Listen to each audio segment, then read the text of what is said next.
Assalamualaikum warahmatullahi wabarakatuh. Waalaikumsalam warahmatullahi wabarakatuh. Alhamdulillahirabbil alamin wassalatu wassalamu ala asyrofil mursalin sayyidina maulana Muhammadin wa ala alihi wa sahbihi ajmain amma ba'du. Ingkang sangat kula hormati niki wonten Habib Nabil, semua keluarga besar Habib Muntir, semua min usulihi wa furuhi sedanten ingkang kula hormati. Ingkang terhormat Habib Ahmad Bahar, Habib Ja'far Al-Attas, niki wonten Profesor Nazaruddin, wonten Pak Muzani, wonten Mas Nusron sedanten ingkang kula hormati. Yang spesial, saya ini punya dua permintaan. Satu, jangan diundang lagi. Dua, saya minta maaf kalau yang ingin ngundang mohon nggak usah diteruskan. Saya akan cerita yang ilmiah. Saya terima kasih tadi sama Habib Abdullah bin Ja'far sama Ustadz Hasan Saifur Rijal. Begini, kenapa saya banyak dikutip para narasumber? Karena saya ini jenis kiai yang otoritatif. Jadi saya ini karena nggak menteri, sehingga kalau belajar itu serius sekali. Ya alhamdulillah ini ada Pak Muzani, orang yang bisa ngelantik seseorang jadi presiden. Masih punya utang satu, bisa nggak ngelantik kita jadi ahli surga.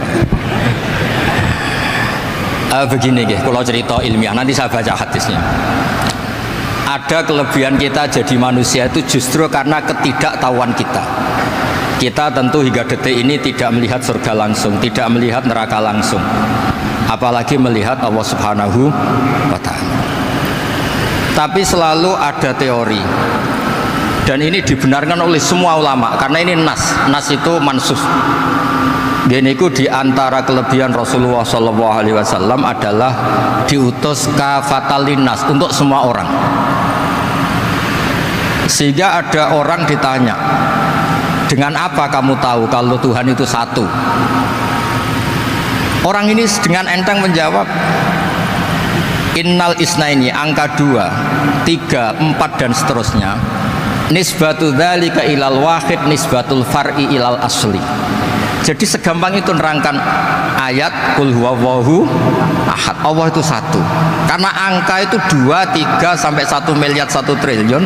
Nisbatu dzalika ilal wahid nisbatul far'i ilal asli. Semua itu asal usulnya satu. Begitu juga sebegitu gampangnya Syekh Nawawi Al-Bantani menerangkan kenapa bismillah itu dimulai ba.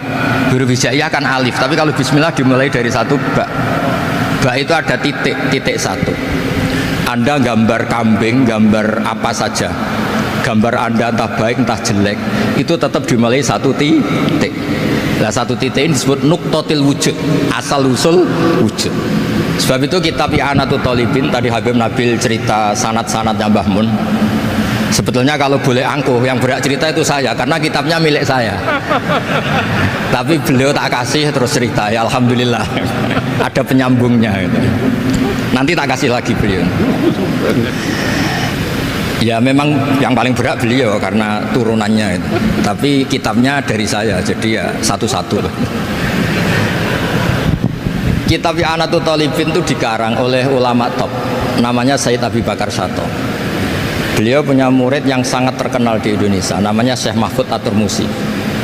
Syekh Mahfud ini punya murid, diantaranya yang paling terkenal tentu Mbah Hashim sama Mbah Ahmad Dahlan, pendiri Muhammadiyah. Jadi kemudian kitab I'anah ini populer sekali untuk menerangkan fikih-fikih di Indonesia.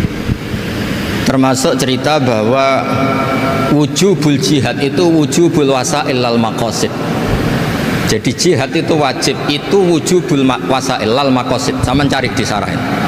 Sekiranya dakwah itu bisa tidak dengan jihad, dengan pengajian kayak Majelis Rasulullah, kayak Majelis Nurul Mustafa, kayak kiai-kiai kampung, itu sudah cukup karena sudah isolul maksud, orang sudah menjadi kenal Allah Subhanahu wa Ta'ala.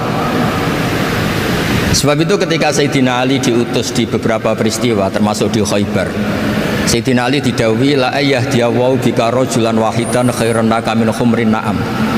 Ada satu saja yang Islam karena kamu itu lebih baik daripada kemenangan. Nah, kemudian ini supaya otoritatif menghormati masjid ini, Masjid Istiqlal, masjid yang luar biasa bersejarah. Saya baca keterbatasan kita, tapi ini menjadi kelebihan. Ini hadis di Shahihul Bukhari. Nanti sebagian materinya saya tinggal supaya ini tadi otoritatif tadi, supaya semuanya pakai sanad. Ini hadis dari Shahihul Bukhari, sehingga Anda tidak perlu tanya ini sahih apa enggak, karena ini di Sahih Bukhari. Ikutnya nomor hadisnya itu 6408. Monggo kalau mau dihafal. Biasanya jenengan kan hanya hafal Arba'in Nawawiyah. Ini hadis ini nomor 6408. Ada keterbatasan yang akhirnya menjadi kelebihan kita, yaitu kita tidak tahu Allah Subhanahu wa taala. Suatu saat para malaikat ditanya, apakah mereka yang membaca tasbih di sini, misalnya di Istiqlal ini, ngerti saya? Kata Allah. Kata malaikat, tidak tahu. Fayaqulu hal ra'auni. Qal fayaqulu la wallah ma ra'auka. Qal fayaqulu kaifa la ra'auni. Yaquluna la ra'auka kanu ashadda laka ibadatan wa ashadda laka tamjidan wa aktsara laka tasbihan. Andaikan manusia itu ngerti engkau ya Allah, maka tasbih mereka ini akan lebih dari kita. Saya beri contoh, ini terutama untuk dzurriyyah Rasulullah SAW. Nabi itu manusia, bashar, tapi lakal bashar. Nabi ketika muji Allah Subhanahu wa taala ini supaya kalau sholat jangan hayati. Misalnya pertama muji begini, lakal hamdu mil'us samawati wa mil'ul ardi. Kebanyakan di Jawa memang baca pakai rofaknya mil'u, tapi di beberapa sanad dibaca mil'ah, itu urusan i'rab lah. Engkau itu saya puji seluas langit dan bumi, seluas langit dan bumi. Seluas langit dan bumi itu nggak keren, karena langit ini tetap mahsurah, as-samawat ini apapun luasnya langit itu tetap terbatas. Bumi apapun luasnya juga terbatas. Apa yang diteruskan oleh Rasulullah SAW? Wa mil'u ma syi'ta min syai'im ba'du. Dan pujian saya ini ya Allah sesuai kehendakmu, sejumlah kehendakmu, karena ini yang tidak terbatas. Begitu juga ketika Nabi dengan keterbatasan sebagai manusia, bukan sebagai Habibullah, atas nama manusia. Nabi itu punya dua sisi, kadang sebagai bashar, kadang sebagai Habibullah. Dan sama-sama penting untuk mengawal Islam ini. Saya ulang lagi, sama-sama penting untuk mengawal Islam ini. Ketika Nabi sebagai bashar ngendikan begini, la nuhsi Allahumma lakal hamdu hamda yuwafi ni'amaka, misalnya pakai mukhatab, wa yukafi mazidak. Saya memuji engkau ya Allah dengan pujian yang sesuai jumlah nikmatmu, wa yukafi mazidak, dan bisa berserasian dengan tambahan-tambahan nikmatmu. Tapi apapun luasnya nikmat itu terbatas, sehingga Nabi nambahi, la ukhsi thana'an alita anta kama atneta ala nafsik. Saya muji ini tidak terhitung, sama sejumlah pujian yang engkau lakukan. La ukhsi atau la nukhsi thana'an alika anta kama atneta ala nafsik. Sehingga ini kreasi-kreasi Bani Adam yang malaikat itu tidak bisa. Saya ulang lagi, ini kreasi-kreasi Bani Adam yang bakat malaikat itu tidak bisa. Ini saya baca di kitab Fathul Bari, ini sarahnya kitab Bukhari. Kata Imam, ini saya ulang lagi, ini kata Imam Ibnu Hajar al Asqalani, pensarah terbaik Bukhari. Jadi Sahihul Bukhari itu punya sarah paling terkenal namanya Fathul Bari. Itu gurunya Syekh Zakaria Al-Ansari. Syekh Zakaria itu dikenal sebagai Syekhul Islam. Itu berkahnya punya guru alim banget, kereng. Ibnu Hajar al Asqalani itu kereng itu keras. Kalau muridnya ada bisa itu keras sekali, tapi urusan ngaji saja. Terus punya murid itu pinter sekali, namanya Ibnu Hajar al-Haytami. Jadi beliau kalau mau ngaji ya susah, karena gurunya itu alim, nyuruh baca. Kalau mau ngajar ya susah, muridnya itu alim, takut salah. Jadi akhirnya pinter. Orang punya murid alim alama itu kan bingung. Makanya saya tidak suka kalau Profesor Nazar ngaji saya, nanti ngoreksi repot. Sudah gitu Islamnya beliau formal karena Menteri Agama, saya non formal. Lama-lama Islamnya beliau legal, saya ilegal. Kan jadi repot nanti. Makanya tadi tak bully, tak cocokkan. Kalau jenengan Menteri Agama sampai akhirat berarti top. Tapi kayaknya di akhirat saya yang ngelamar jadi Menteri Agama. Tidak, ini nggak penting. Ini hanya gejolokan saja supaya kelihatan bahwa menteri pun juga warga nopo Indonesia. Begini kata Ibnu Hajar Al Asqalani, ini saya baca ya supaya penghormatan saya sama Habib Umar Hafid. Saya ini baca kitab beliau khatam serius, namanya Taujihun Nabi li Mardhati Bari, yang ditulis oleh Ustadz Fahmi bin Ali bin Ubaidun. Saya baca banyak, termasuk ketika beliau punya manhaj yang tidak populer, kata beliau fala buddha antuwattina nafsaka ala annana khudamatu hadal kaun. Kamu harus yakin bahwa tugas kiai, tugas ulama itu khudamatu hadal kaun, mengkhidmati semua alam raya ini. Dan jangan pernah putus asa, misalnya melihat non muslim terus kamu putus asa, ini non muslim enggak, bisa saja suatu saat rubbama aslama fakhasuna islamu, bisa saja dia Islam fakhasuna Islam. Nah, ini wirasah nabawiyah, karena dulu Nabi ketika dari kampung Abdi Yalil dan disakiti, malaikat Jibal itu usul supaya kampung itu dihabisi, kata Nabi apa? La bal arju ayukhrijawah min aslabihim ma ya'buduwaha wa la yusyriku bihi syai'an. Bisa saja bapaknya masih kafir, anaknya Islam, cucu-cucunya apa? Islam. Kayak apa Nabi itu? Rojaknya Masya Allah. Nah, kemudian ini kembali ke tasbih tadi. Kata Ibnu Hajar Al Asqalani, yukhadu min hadal hadis anna dzikral hasil min bani adam a'la wa asyrafu min adzikri al hasil min al malaikah li husuli dzikril adamin ma'a kasratis syawaghil wa wujudis sawarif wa sudurihi fi alamil ghaibi bi khilafil malaikati fi dzalika kulli. Jadi kita ini nggak melihat Allah langsung, nggak melihat surga langsung, nggak melihat neraka langsung, tapi cara kita zikir wis nak wis di neraka yo nangis tenan, padahal yo ora mesti mlebu neraka, lha nangis tenanan. Kayak apa iman kita? Nah, iman seperti ini sesuai kriteria awal sing dikersana Allah, alladzina yu'minuna bil ghaib. Maka andekan saya ini kok dikasih mukasyafah sama Allah untuk melihat surga, saya milih nggak melihat supaya ngikuti yang tetap gaib. Nanti kalau saya melihat langsung kemudian iman, kata Allah akeh tunggalih aku iman mau melihat itu. Jadi kadang-kadang keterbatasan kita ini penting. Makanya masyhur Nabi pernah ngendikan tuba liman ro'ani wa amanabi, tapi wa tuba liman lam yaroni wa amanabi. Kalau orang melihat saya kemudian iman itu biasa. Ini orang zaman akhir tidak melihat saya tapi iman. Kadang-kadang itu nggak lewat Habib yang ganteng tuh, enggak, lewat Mudin. Wis Mudin di kampung rapati di duwe. Ngono iku mulang tauhid ya mandi. Islam itu digawa Habib ya mandi, digawa menteri ya mandi, digawa Mudin ya mandi. Karena Islam itu kafatal napa kafatal dinnas. Nah, yang nggak dipunyai malaikat adalah tadi seperti cerita saya tentang Imam Amudi. Segampang itu. Makanya di tradisi pondoknya Mbah Maimun itu ada tradisi qaddimid dirayah ala riwayah. Logika riwayat itu penting karena itu menjadi nyaman. Ya kayak tadi, Allah itu satu. Ketika kita berpikir angka 2, 3 sampai sekian miliar, sekian triliun, nisbatu dzalika ilal wahid, nisbatul far'i ilal asl. Semua itu dibanding angka 1 adalah cabang. Gambar kayak apa ruwetnya, dinisbatkan asal usulnya mesti satu nuktoh, yaitu satu titik. Nah, satu titik ini kata pengarang Yanatul Thalibin, bi kana makana wa bi yakunu mayakun. Nah, kemudian terakhir ini nggak boleh lama-lama. Kalau lama-lama nanti sampean pinternya nyanyi saya, jadi sudah. Tapi nggak apa-apa lah. Saya ini termasuk kiai yang sudah diundang. Ini termasuk Pak MPR, nggak boleh ngundang saya. Pak Nusron apalagi nggak boleh. Itu kalau di kampung sama saya hormat, kalau di sini kok kayak menteri itu. Menteri betul tapi. Lalu gurunya dia itu teman saya gitu. Jadi tanya ini kalau nggak percaya. Makanya kalau sama saya beliau cium tangan, saya sebetulnya ya nggak siap dicium tangan menteri itu nggak siap. Apalagi dihormati Pak Nazar nggak siap, nanti dikira minta haji malah repot. repot.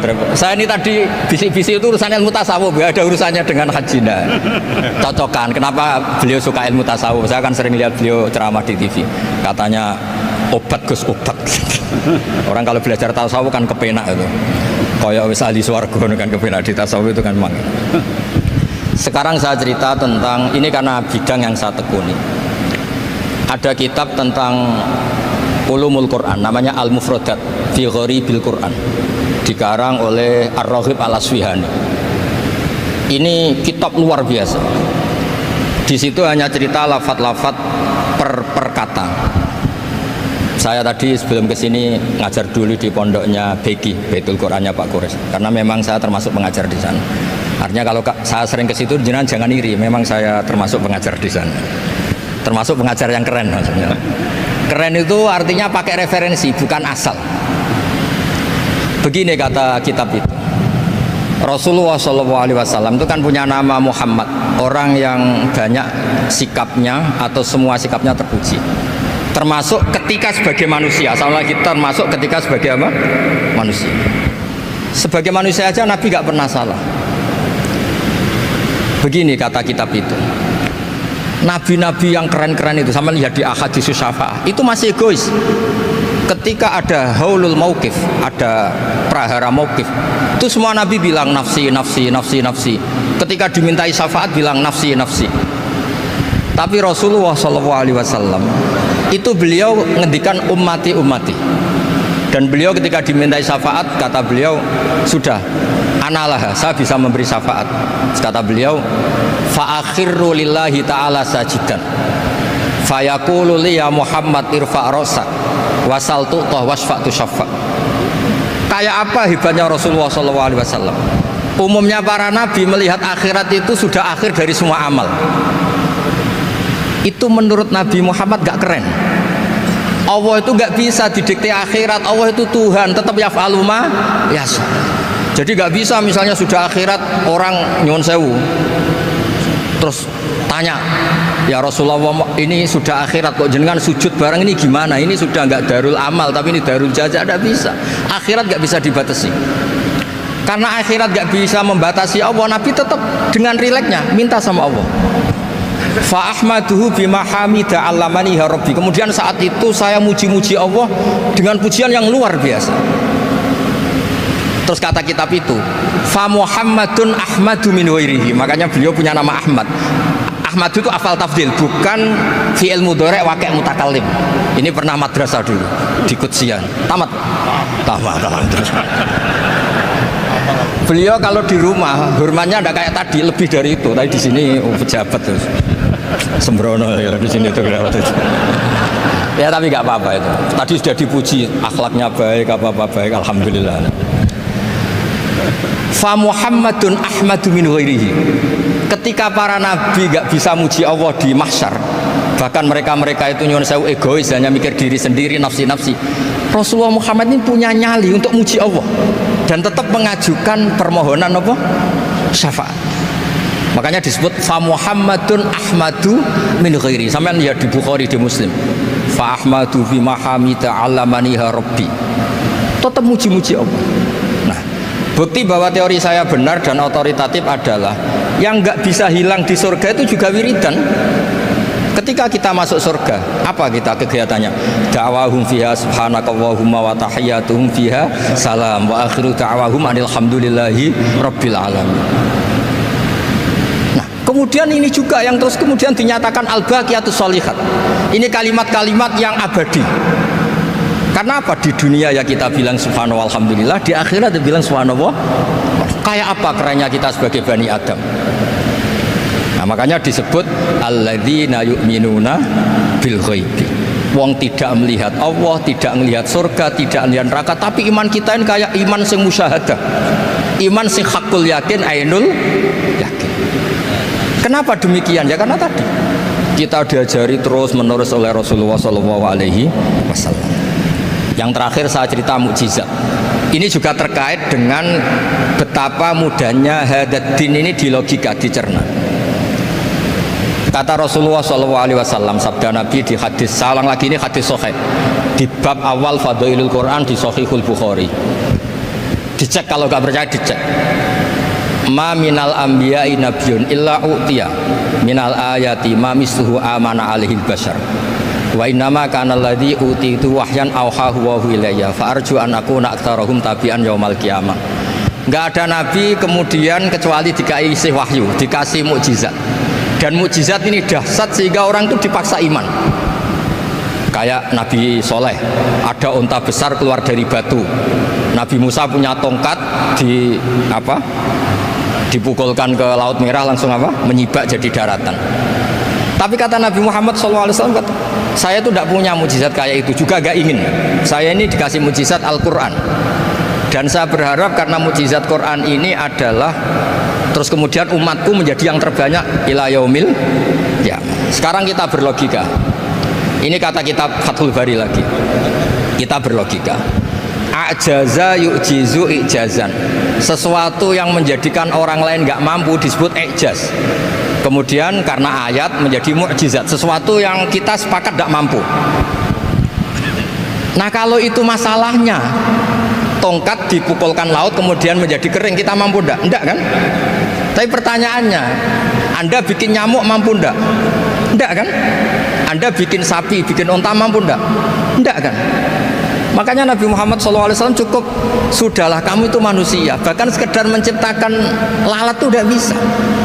Inna la yastahi ayyadriba mathalam ma'ba'udatan fama fawqah. Kemudian mukjizat ini sama Nabi dicontohkan hal-hal yang keseharian kita. Wa min ayatihil lailu wan naharu wasyamsu wal qamar. Sekarang peristiwa laut dibelah Nabi Musa dengan matahari yang nggak pernah turun mesin, itu keren mana coba? Keren matahari yang nggak pernah turun mesin. Terus kata Ibnu Hajar Al-Asqalani, li'annal mu'jizat al-madiyah kanat khisyatan tusyahadu bil absor kana qati soleh wa asa Musa wa mu'jizatul Qur'an tusyahadu bil basirah fakana man yattabi'uhu atau yatba'uhu li ajliha aksar fa innal ladhi yusyahadu bil absor yang qaridu bingkiradi musyahidihi walladhi yusyahadu bil basirah bakin. Ya saya ulang lagi, bakin. Ya, bagian terus disaksikan orang sing ja'a badal awali mustamirran. Begini logikanya. Mujizat kayak nakoti Soleh atau Asa Musa yang terkenal. Saya andaikan jadi umatnya Nabi Musa terus dikasih tongkat itu, terus bisa apa coba? Ketika kita punya utang disuruh nyaur, ya nggak bisa dipakai jaminan kan. Sudah gitu orang tanya ini asli apa enggak? Kalau asli buktikan, kan ya repot. Tapi kalau kita jadi umatnya Rasulullah SAW ditunggoni Quran, punya banyak masalah resepnya sabar. Kalau nggak bisa sabar ya nyari kiai-kiai tukang ijazah anak menodongannya mandi. Karena orang mensifati Allah itu macam-macam. Makanya saya pastikan nggak ada agama yang mengajarkan rasional kayak agama apa? Islam. Makanya liqaumi yaqilun liqaumi yatafakkar. Coba misalnya nyamuk. Kamu bikin nyamuk tidak bisa kan? Nyamuk punya organ tubuh kecil, organ tubuhnya punya urat. Kamu mikirnya kayak apa? Sekedar bikin patungnya saja tidak bisa, apalagi bikin nyamuk. Jadi untuk mengakui kudrohnya Allah yang tidak terbatas dan kita lemah, itu tidak usah nunggu peristiwa kayak terbelahnya laut. Cukup wa ma min dabbatin fil ardi wala ta'ir yatiru bi janahihi illa umamun amsalukum inna fi khalqis samawati wal ardi waqtilafil laili wan nahar, seterusnya la ayatil liqaumi yaqil. Nah gara-gara pola yang diajarkan Nabi itu ila yaumil qiyamah orang tetap Islam karena nyaman dengan kepastian mukjizat ini baqiyah ila yaumil qiyamah. Itu kayak apa baiknya Nabi. Makanya saya suka tadi burda yang dibaca Ahmad bin Said Al-Busiri yang ngarang burda. Itu kalau berpikir itu sederhana. Ngeten lho Gusti, malah nerangno pangeran. Lama da'awa da'ina li ta'ati bi akramir rusli kuna akramal umami. Ngeten lho Gusti, karena Rasul Muhammad itu terbaik, ya logikanya umatnya juga terbaik. Jadi lama da'awa da'ina li ta'atihi bi akramir rusli mesti kuna akramal umami. Jadi burda ini saking manjanya sama Allah sampai bilang gini, wala yadiqa Rasulullah jahuka bi'idal karimu tajalla bismimun takimi. Ya Allah, engkau telah menamai Nabi engkau itu Raufur Rahim, yang penuh kasih sayang, yang sohibus syafa'ah. Maka ketika engkau ingin nyiksa kami dengan alasan engkau ini al-muntakim, dat yang bisa nyiksa orang maksiat, jenengan harus ingat ya Allah bahwa Nabi kita itu Nabi yang kau gelari Raufur Rahim. Ya kalau gitu jangan jadi nyiksa. Terus gunane apa digelari Raufur Rahim ra iso nyafaati gitu. Itu jenenge wala yadi ka Rasulullah jahu kabi idzal karimu tajalla bismi muntak. Terus fa inna min judika dunya wa darrataha wa min ulumika imal lauhi wal qalam. Dan itu juga yang dibuktikan Rasulullah SAW. Sampai beliau ngendikan likulli nabiyyin da'watun mustajabah wa akhtabi da'wati syafaatan ummati yaumal kiamah. Semua nabi itu punya doa yang mustajab dan semuanya sudah dipakai di dunia. Tapi saya menyimpan jatah itu supaya saya tetap punya hak syafaat fi yaumil kiamah. Terus ini bukti-bukti bahwa ilmu yang selama ini diajarkan para habaib, para kiai itu otoritatif. Saya hanya bantu jenengan memastikan kalau hadis itu sahih dimaknai oleh ulama-ulama yang kredibel. Ya, perjanjian terakhir tadi, saya ini termasuk kiai yang sergap. Tanya Mas Nusron, Pak Muzani juga pernah ke rumah saya. Meja saya itu isinya ya kitab. Habib Nabil pernah ke kamar, isinya kitab. Jadi kalau jenengan ngundang saya itu berhadapan-hadapan sama hukumnya Allah, yaitu ganggu orang belajar gitu aja. Mohon ngoten mawon. Assalamualaikum warahmatullahi wabarakatuh.